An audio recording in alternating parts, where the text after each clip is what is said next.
Hello friends, Rajasthan police 2020 के लिए जो आपका एक टॉपिक है महिला एवं बाल अपराध कानून, उससे रिलेटेड यहाँ हम आपके लिए बहुत ही महत्वपूर्ण प्रश्न लेकर आए हैं। ये टेस्ट नंबर 7 है। और देखिए, टेस्ट नंबर 7 से पहले हम टेस्ट नंबर 6 तक आपके जो वीडियोस डाले हैं उनका भी रेस्पॉन्स अच्छा है। अगर आपको वीडियो पसंद आता है तो जरूर हमारे उस वीडियो को देखें, और आपको कितने क्वेश्चंस इनमें से आते हैं, आप कितने क्वेश्चंस इनको जानते हैं, जरूर हमें कमेंट करके बताएं। उन विद्यार्थियों का मैं तहे दिल से शुक्रिया अदा करूंगा जो हमारे वीडियो को लाइक और डिसलाइक करते हैं। उनके लिए, दोनों के लिए धन्यवाद। और हमारे वीडियोस में कमी आपको कुछ दिखती है तो आप हमें जरूर सजेस्ट करें इसके बारे में कि हम क्या कुछ नया कर सकते हैं।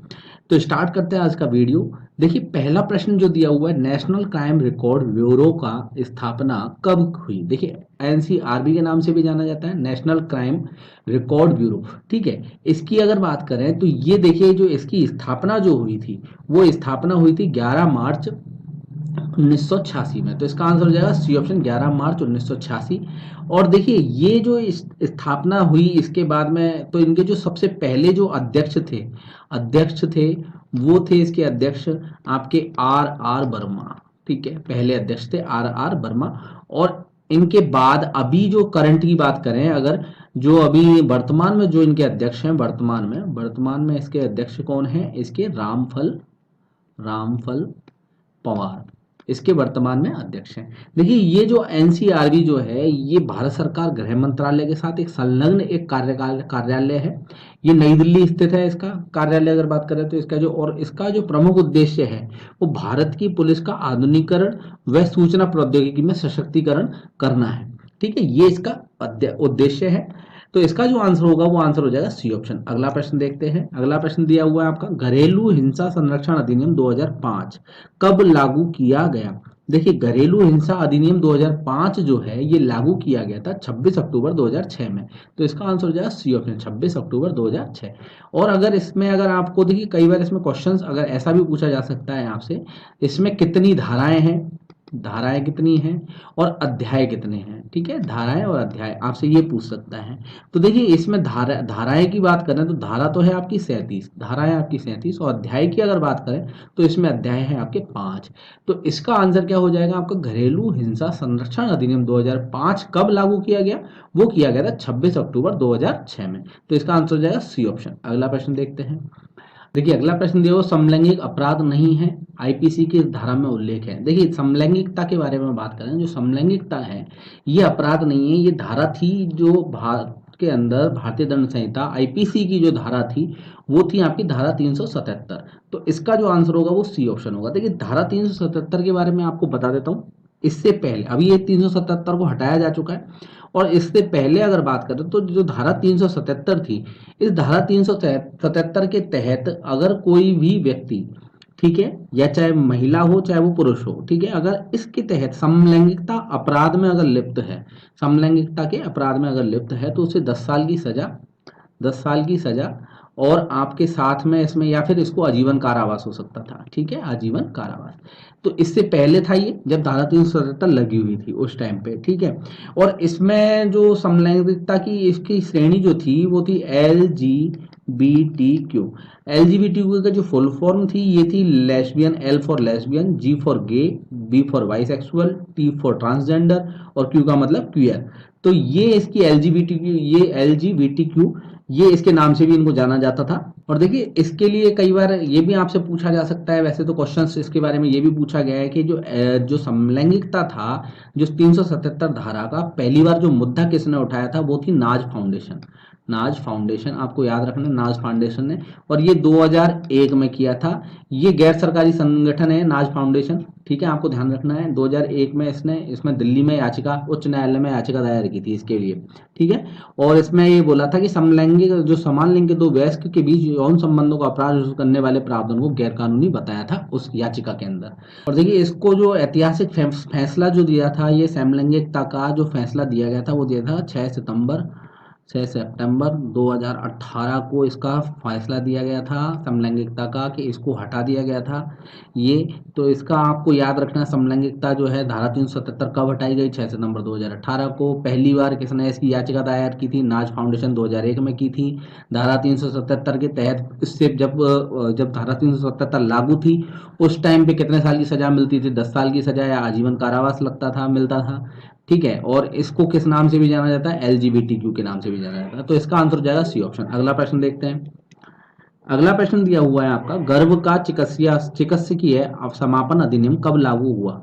देखिए, गर्भ का जो चिकित्सकीय जो समापन अधिनियम जो लागू किया गया था, ये लागू किया गया था आपका 1 अप्रैल 1972 को। तो इसका आंसर हो जाएगा 1 अप्रैल 1972। तो याद रखिए, गर्भ का चिकित्सकीय समापन अधिनियम जो है ये लागू किया गया था 1 अप्रैल 1972 को। अगला प्रश्न देखते हैं। अगला प्रश्न दिया हुआ, घरेलू हिंसा संरक्षण अधिनियम 2005 जम्मू कश्मीर में कब लागू हुआ था? देखिए, जम्मू कश्मीर में जो ये लागू हुआ था, ये हुआ था 31 अक्टूबर 2019 को। तो इसका जो आंसर होगा वो आंसर हो जाएगा डी ऑप्शन, 31 अक्टूबर 2019 को। अगला प्रश्न है आपका, देखिए अगला प्रश्न दिया हुआ, विदेश से लड़की का आयात करना से संबंधित अनैतिक व्यापार निवारण अधिनियम की धारा है। देखिए, जो अनैतिक व्यापार अधिनियम की जो धारा 366 है ये है, और 366 जो धारा है ये टोटली अगर इसके बारे में बात करें तो 366 में जो बोला गया है उसमें ये बोला गया है, यदि कोई लड़की को अनैतिक संबंध के लिए या उसको जबरदस्ती उसकी शादी कर दी जाए और ऐसी जगह कर दी जाए जहां पर वो लड़की राजी नहीं हो, उसकी मर्जी के बिना उसकी शादी की जा रही है, तो ऐसी स्थिति में उसके ऊपर 366 धारा लगेगी। लेकिन अगर कोई व्यक्ति विदेश से लड़की का आयात करता है और उसके साथ में ये जानते हुए उसको आयात करने के बाद में कि उसके साथ में उस संभोग वगैरह उसके साथ में उसकी किया जाएगा, तो यहाँ उसके ऊपर जो धारा लगेगी वो 366 ख लगेगी।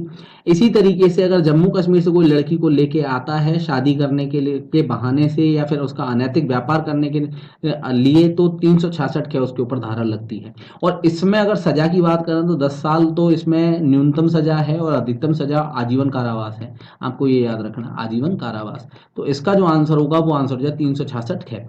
अगला प्रश्न देखते हैं। अगला प्रश्न दिया हुआ है आपका, 2006 में शारदा एक्ट को समाप्त कर नया अधिनियम बाल विवाह निरोध अधिनियम 2006 कब से लागू किया गया? देखिए, ये जो अधिनियम है ये लागू किया गया था 1 नवंबर 2007 से। तो इसका आंसर हो जाएगा आपका डी ऑप्शन। 1 नवंबर 2007 से जो शारदा एक्ट था 2006 में इसको एक्ट को समाप्त कर दिया गया और इसका जो नया अधिनियम जो लागू किया गया वो बाल विवाह निरोध अधिनियम 2006 ये लागू किया गया 1 नवंबर 2007 से। देखिए दोस्तों, अगर आपको वीडियो अच्छा लग रहा है, क्वेश्चंस अच्छे लग रहे हैं तो जरूर हमें कमेंट करके बताएंगे क्वेश्चंस कैसे हैं। इन क्वेश्चंस में से आपको कितने क्वेश्चंस आते हैं जरूर कमेंट करके बताएं। और हमें इसमें आप जो आपके लिए आपको अगर लगता है कि इस वीडियो में सुधार करने की जरूरत है हमें वीडियोस के अंदर, तो आप हमें बताएं, सजेशन दें। आपके सजेशंस हम जरूर मान्य करेंगे। तो आगे अगला प्रश्न देखते हैं। अगला प्रश्न है आपका, यौन शोषण से बच्चों की सुरक्षा अधिनियम 2012 में किसी सरकारी कर्मचारी या अधिकारी के द्वारा गुरुतर प्रवेशन लैंगिक हमला का किस धारा में वर्णन है?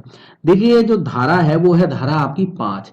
धारा 5 ये कहती है, यदि कोई सरकारी व्यक्ति या सरकारी कर्मचारी हो या अधिकारी हो और उसके द्वारा किसी बच्चे के लिए, जो बच्चे के गुरुतर प्रवेशन लैंगिक हमला किया जाए, तो उसके ऊपर जो धारा लगेगी वो लगेगी आपकी धारा नंबर 5। तो इसका आंसर हो जाएगा सी ऑप्शन। अगला प्रश्न है आपका, पोक्सो एक्ट में धारा 7 व 8 में कम से कम कितने वर्ष की सजा का प्रावधान किया गया है? देखिए, पोक्सो एक्ट के बारे में आप जानते हैं, ठीक है। तो इसमें जो धारा 7 व 8 जो है, इसमें जो सजा का जो प्रावधान किया गया है वो न्यूनतम, इसमें जो सजा का प्रावधान है वो है 3 वर्ष की सजा। तो इसका आंसर हो जाएगा बी ऑप्शन। अगला प्रश्न देखते हैं। देखिए, अगला प्रश्न दिया, राजस्थान में बेटी बचाओ बेटी पढ़ाओ योजना की शुरुआत कब हुई थी? देखिए, राजस्थान से पहले जो भारत में जब ये योजना चालू हुई थी, भारत में इस योजना को जो शुरुआत किया गया था बेटी बचाओ बेटी पढ़ाओ योजना का, तो ये किया गया था आपकी 22 जनवरी 2015 में। तो भारत में कब किया गया था? 22 जनवरी 2015 में। अब यहां पूछा जा रहा राजस्थान में कब किया गया, तो देखिए राजस्थान में जो शुरुआत की गई थी वो 8 मार्च 2018 को की गई थी, 8 मार्च 2018 को। तो इसका आंसर हो जाएगा सी ऑप्शन, 8 मार्च 2018। बेटी बचाओ और बेटी पढ़ाओ की योजना की शुरुआत भारत में हुई थी 22 जनवरी 2015 में और राजस्थान में हुई थी 8 मार्च 2018 में। अगला प्रश्न देखते हैं। अगला प्रश्न दिया हुआ, महिला सशक्तिकरण वर्ष किस वर्ष को घोषित किया गया था? देखिए, महिला सशक्तिकरण वर्ष जो है ये घोषित किया गया था आपका 2001 में। तो इसका आंसर हो जाएगा 2001 को वर्ष को घोषित किया गया था महिला सशक्तिकरण वर्ष। तो इसका आंसर हो जाएगा बी ऑप्शन। अगला प्रश्न देखते हैं। देखिए अगला प्रश्न दिया हुआ है, देश में बाल अधिकारों के संरक्षण हेतु राष्ट्रीय आयोग की स्थापना कब की गई थी। देखिए जो राष्ट्रीय आयोग जो किया गया था वो था राष्ट्रीय बाल अधिकार संरक्षण आयोग, ठीक है, इसको इस नाम से जाना जाता है। और इसकी जो national commission for protection of child rights, इसको ये इंग्लिश में बोला जाता है। तो एनसीपीसीआर, एनसीपीसीआर का मतलब एन का मतलब नेशनल, सी का मतलब कमीशन, पी का मतलब प्रोटेक्शन, सी का मतलब आपका चाइल्ड और आर का मतलब राइट, ठीक है। तो ये हो जाएगा आपका एनसीपीसीआर। इसकी जो स्थापना की गई थी, इसकी स्थापना की गई थी 2007 में। तो इसका आंसर हो जाएगा बी ऑप्शन, 2007 में इसकी स्थापना की गई थी। और ये जो अधिनियम था ये 2005 अधिनियम है, याद रखना आपको। राष्ट्रीय बाल अधिकार संरक्षण आयोग जो अधिनियम है, ये आयोग अधिनियम है, ये 2005 के नाम से भी जाना जाता है इसको, ठीक है। तो इसके तहत अगर बात करें तो जो बालक की श्रेणी में इसमें जो रखा गया है वो 0 से 18 वर्ष तक के जो भी बच्चे हैं, जिसमें लड़के और लड़कियां दोनों शामिल हैं, उनको बालक की श्रेणी में रखा गया है। तो इसका आंसर हो जाएगा बी ऑप्शन। अगला प्रश्न देखते हैं। देखिए अगला प्रश्न है, भारत में किस वर्ष में महिलाओं के लिए राष्ट्रीय कमीशन गठित किया गया। देखिए जो महिलाओं के लिए जो राष्ट्रीय कमीशन था वो था आपका राष्ट्रीय महिला आयोग और अधिनियम 1990, ठीक है। इसके तहत ये जो अधिनियम के तहत ये जो जनवरी 1992 में इसकी स्थापना की गई थी, राष्ट्रीय महिला आयोग अधिनियम की, ठीक है। तो इसका जो आंसर हो जाएगा सी ऑप्शन हो जाएगा। अगला प्रश्न देखते हैं। अगला प्रश्न दिया हुआ है आपका, राष्ट्रीय बाल श्रम उन्मूलन प्राधिकरण की स्थापना कब की गई थी। देखिए राष्ट्रीय बाल श्रम उन्मूलन की जो स्थापना की गई थी वो 26 सितंबर 1994 को की गई थी। तो इसका आंसर हो जाएगा बी ऑप्शन, 26 सितंबर 1994। अगला प्रश्न है आपका, देश में बालकों को निःशुल्क एवं अनिवार्य शिक्षा का अधिकार अधिनियम कब लागू हुआ। देखिए निःशुल्क और अनिवार्य शिक्षा का अधिकार जो अधिनियम है ये लागू किया गया था 1 अप्रैल 2010 में, ठीक है। तो राइट टू एजुकेशन है, अनिवार्य शिक्षा का अधिकार जो है ये, तो ये 1 अप्रैल 2010 में इसको लागू किया गया। तो इसका आंसर हो जाएगा बी ऑप्शन। तो धन्यवाद दोस्तों, ये था राजस्थान पुलिस के लिए बहुत ही महत्वपूर्ण महिला एवं बाल विकास